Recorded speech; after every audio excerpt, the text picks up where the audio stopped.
গাঁওখনত যিখন গাঁও নাম শুনিলেই মানুহে এটা সমী কৰে, সন্মান কৰি চলে, সেই গাঁৱৰ ঐতিহ্য যি সন্মান আছিলে আমাক লাঘৱ কৰি থৈ গৈছে।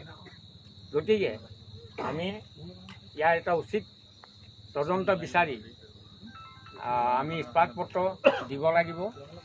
কাইলৈ আমাৰ তিলনি আছে, তিলনিৰ পিছতে আমি এইটো সিদ্ধান্ত ল'ম।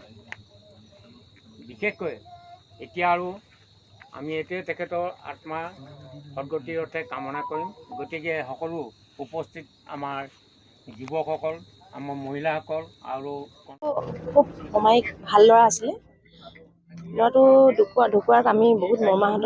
আৰু কি হৈছে, দুখীয়া ঘৰৰ ল'ৰা ছোৱালীবিলাকক যিধৰণে টিউশ্যন কৰি ভালকৈ পঢ়াইছিলে আৰু পঢ়িব নোৱাৰিলে ল'ৰাটোৱে ঘৰত গৈ কৈ থৈ আহেগৈ।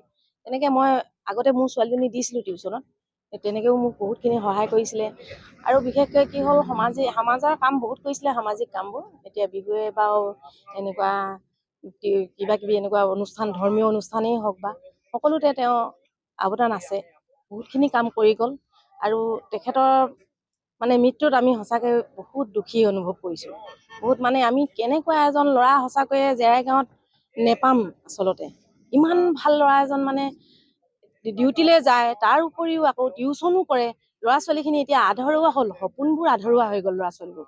বিশেষকৈ যিখিনি পঢ়ি আছিলে, এতিয়া যিখিনি প্ৰিপেৰেশ্যন চলাই আছিলে মেট্ৰিকৰ কাৰণে, সেই ল'ৰা ছোৱালীখিনি কিন্তু মন একেবাৰে ভাগি গৈছে। কালি এতিয়া টিউশ্যনৰ ফিজ দিব আহিছে, ফিজ দিব আহি কান্দিছে ল'ৰা ছোৱালীবোৰে কান্দিছে যে আমি ফিজ দিবলৈ গৈছিলোঁ, নেপালোঁ।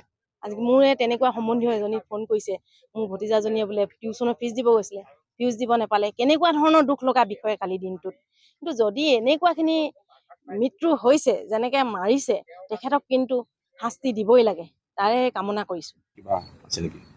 হয়, এইটো আমি অতি দুখিত যে 1994 চনৰ যি গুপ্ত হত্যা চলিছিলে, সেই গুপ্ত হত্যা আজি আকৌ যেন জেৰা গাঁৱত প্ৰৱেশ কৰিছেহি, তেনেকুৱা এটা অনুভৱ হৈছে।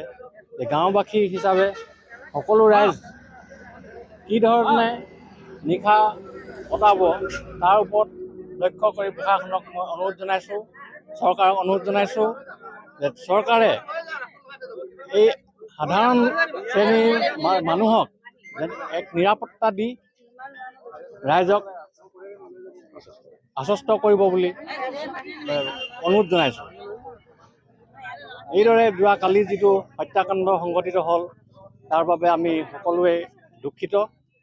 যিসকলে এই হত্যাকাণ্ডত জড়িত আছে, তেখেতলোকক প্ৰশাসনে অতি শীঘ্ৰে কায়ত্ব কৰি দোষীক উচিত শাস্তি দিবলৈ আমি অনুৰোধ জনাইছোঁ।